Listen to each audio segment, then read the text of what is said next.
Matt has no way to kill that Lotus Cobra. Right. You know, Neil can just bolt it. Yeah, and here we are going to it right now, coming to you live from Los Angeles. I'm Adrian Sullivan. And I'm Jacob Van Lunen. Yeah, welcome to the Star City Games Open Series. We're in round 5. On our left is going to be the lawyer, Matt Sperling, rule of law himself. And on the right, we have Neil Acampo. Again, Matt is piloting a rogue green-white deck of his own design. And Neil... Oh, looks like they've switched sides. Oh, my goodness. Oh, my goodness. Wow. So for those of you... Have you guys seen that movie Face Off? Yes. I actually really love when they switch places. That's good times. Okay. Now, Matt has been a part of Magic since he was a very young child. So it's cool to see people who, you know, grew up with the game and who were kind of like around events as a young kid, just trying to do well, you know, trying to learn more, to really like pick it up. And this is the start of Are you okay? Are you okay, Jacob? Yeah, I'm okay. Minutes to play this round, you may begin.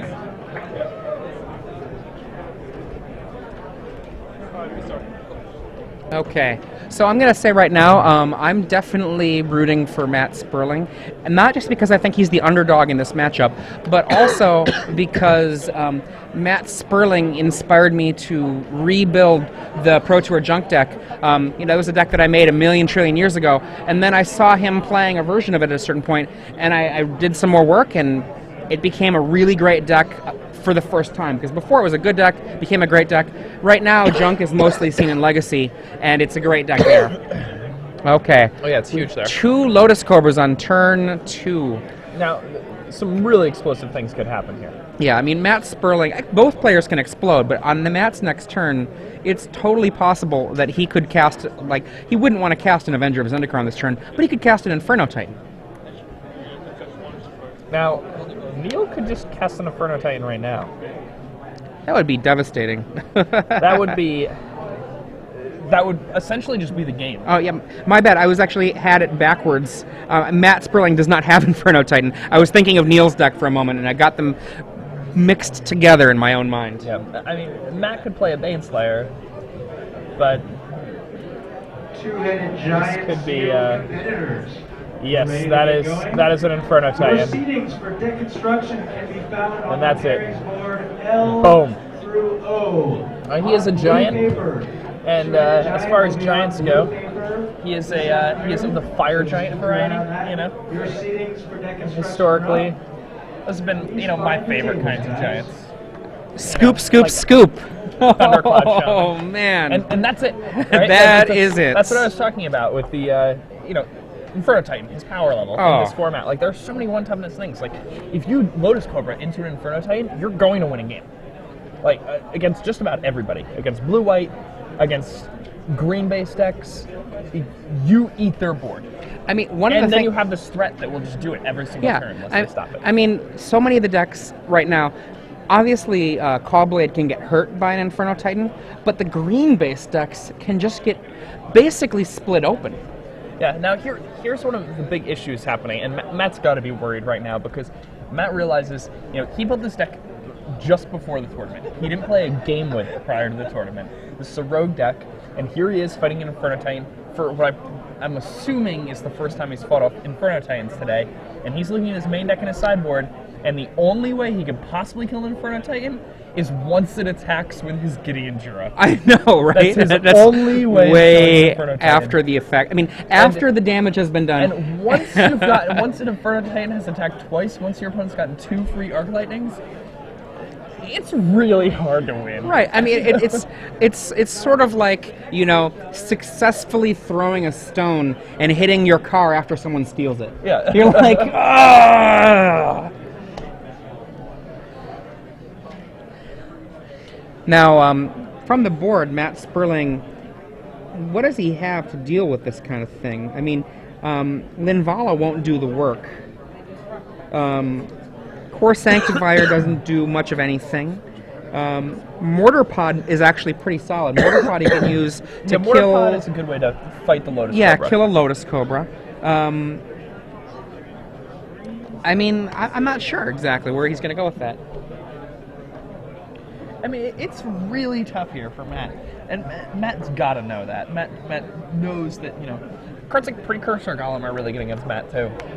Like, these cards, it just seems like this is a really rough matchup for the deck that Matt decided to bring today. I mean, to be fair, you know, when you brew, you can get something out of making a last-minute deck that can be really surprising and really great. But just from like the way that Magic tends to work, there's this element of economics that goes into it, where the deck that is even a little bit more vetted is just going to have a little bit more level 1 power. You know, like oh yeah, I mean it's just more finely tuned. Now Neil's no schlep. Neil has just top 16'd the Star City Games Standard Open that was up in San Jose. So 2 Star City Games Standard Opens over here in California, and he top 16 the last one, and here he is sitting at 4-0. Right. Round 5 in this one. Neil was just talking to one of the bystanders back there, and you could see that he had a pretty big smile on his face. I can imagine him just kind of saying, yeah, you know, he put down some stuff, and then I dropped down a turn 3 Inferno Titan, and then it was done. There we go. Actually, I think it was turn 4? Was it turn 4? No, it was turn 3. He played a Lotus Cobra on turn 2, Yep. and on turn 3 he cast Explore and played 2 fetch lands and cast an Inferno Titan. Okay, thank you. Yep.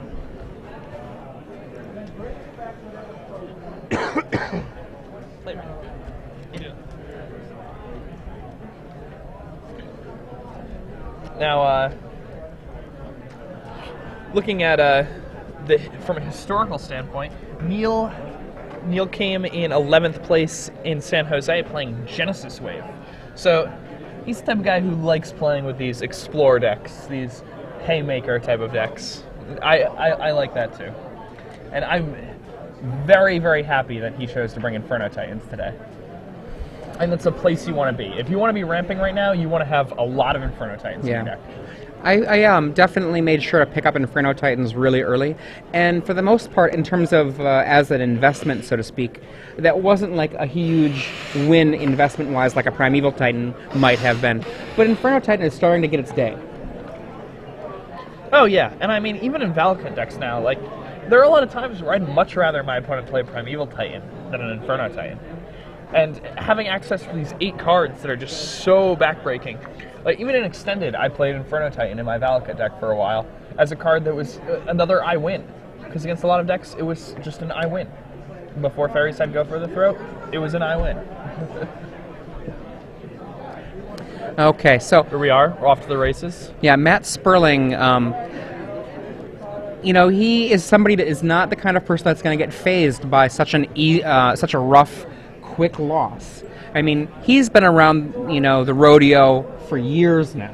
Oh yeah, I mean he's lost faster than that. Yeah. Come on. Okay, so we have a Stoneforge Mystic, and it's facing off versus a Lotus Cobra. That Cobra wants to die. Yes. There we go, Mortar Pod to get it. I love that. I love Mortar Pod as like just an amazing answer to the first Cobra. Then you can put it on your Mystic, kill the second Cobra. And, you know, that takes a lot of wind out of the sails from Neil's deck. And we have to remember, Matt only has 1 copy of that Mortar Pod, and he had to get it with that Stoneforge Mystic. So, Oh, he's got, actually, pardon me, he has 2 copies in the board. oh, he does have 2 copies. There we Okay, go. I'm sorry.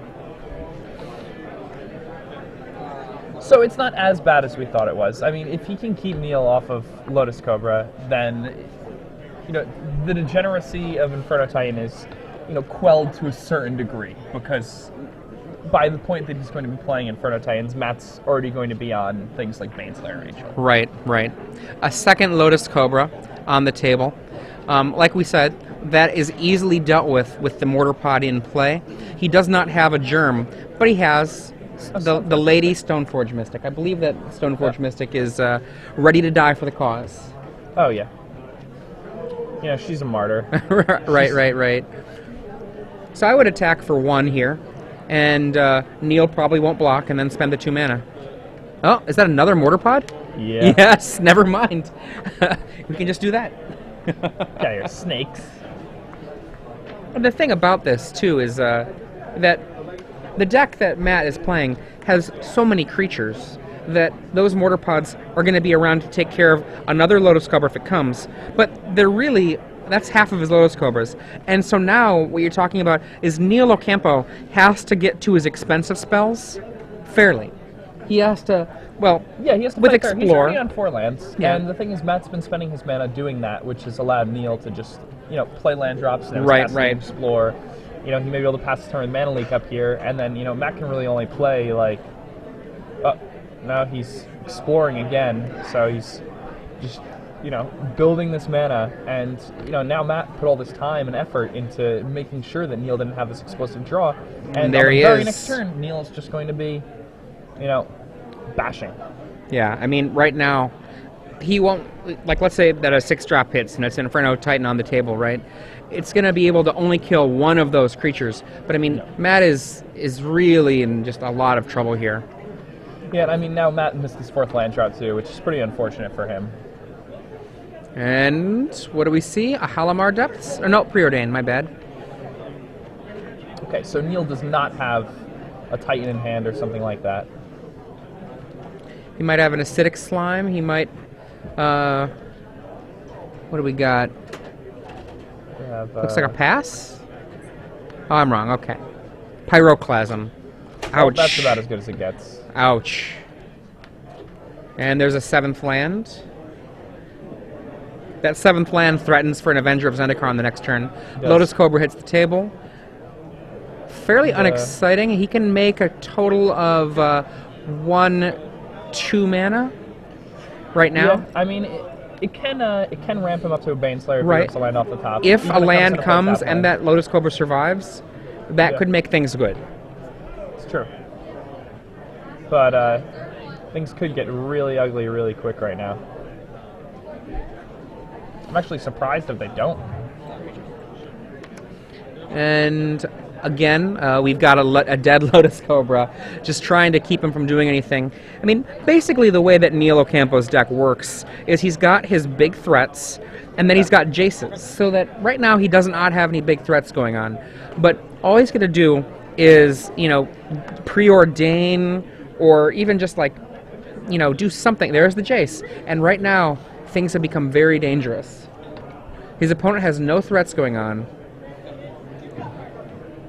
Okay. He's face healing. He's So- just saying, I don't want you to draw Yeah. lands. So let's pretend, right? He has a sack land in play. Matt Sperling does. Would you, if you were Neil Ocampo, just said keep it there, leave that card on top just to use up that sacrifice? I'd brainstorm, to be honest. Yeah. So, I mean, assuming you're fate sealing. Assuming assuming I'm fate sealing, I leave it on top no matter what. Yeah, you leave it on top, make them wonder, and make them use it. Okay, so Matt searches up a plains. Look at those nice old school plains. Those are beta. Yeah. And of course, they all have the same art. Matt is a professional. Once he gets to the 4 mana mark, there's a lot that he can do. It looks like he's going with just the cause. And I see we've got the cast of Seinfeld here. Oh, look at this. Is that right or am I wrong? I believe it is. We have Jerry, George, Ellen, and Kramer. Yeah, there we go. Elaine and Kramer. Elaine, yep. Awkward. And Neil is, Neil is checking it out. He's like, okay, who do I have to kill? If I were him, I would go for Jerry first. Oh, yeah. What's with all these Inferno Titans? He's brainstorming. Now, this is the thing. I think the brainstorms have a lot more value than the fate sealing here because of how powerful his top end is. Absolutely. The cards like, Inferno Titan and Avenger just close it. Absolutely. So, he had the brainstorm, and I believe Here it is, 7 mana, Avenger of Zendikar. For 8 creatures, 8 little sapperlings. And looks like the entire cast is going to have trouble dealing with this one. Yeah. But I mean, Matt could just play a Baneslayer next turn, and maybe that's enough. I mean, I guess not. No, he can just bounce it with Jace. Jace is problematic. You know? So he's just out, I guess.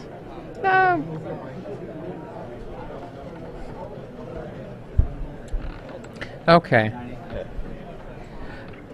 I mean, we've got that Jace on 5, correct? So, Correct.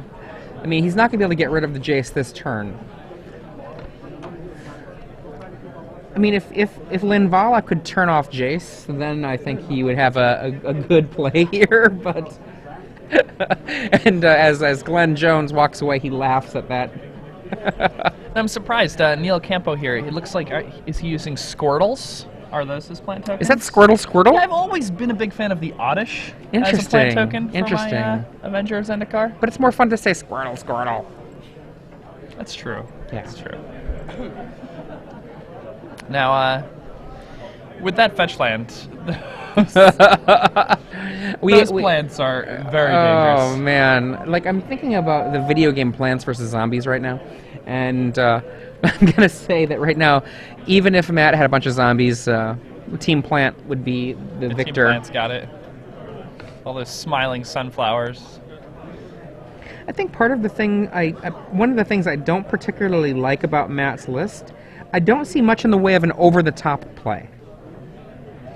You know, Baneslayer is as close as he gets to the over-the-top play. Yeah, and he has a Sun Titan. That doesn't really feel very over-the-top in this list, because you're bringing back something, you know? Yeah.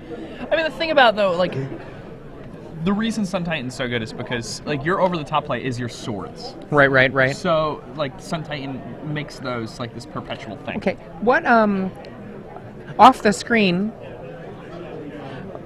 after he attacked with the Caw-Blade, off the screen is something he just cast. We'll be able to see it in a moment. Yeah, I'm unsure what happened. Okay, we have a Baneslayer Baneslayer. Angel. Baneslayer is the best card that there's the top end in my mind. I think that the Baneslayer is more potent in what's going to happen in this match than a Sun Titan will be, at least to begin with. I'll say that up until the point where an acidic slime kills a sword. Now, I think it's just it. Lights, right? He Bounces pops the fetch land. bounces the attacks Baneslayer. Pop. Yeah. What you gonna Activate do? Ravine. Lethal. And that's it. Matt Sperling gets out. Now, Matt is still at 4-1. It's an exciting new deck, this green-white deck. I'm sure he probably would have had more ways to interact with the big top end of rug style decks, you know, bug, rug, those types of decks. Right. Bug's kind of dead now because Inferno Titan's just a lot better than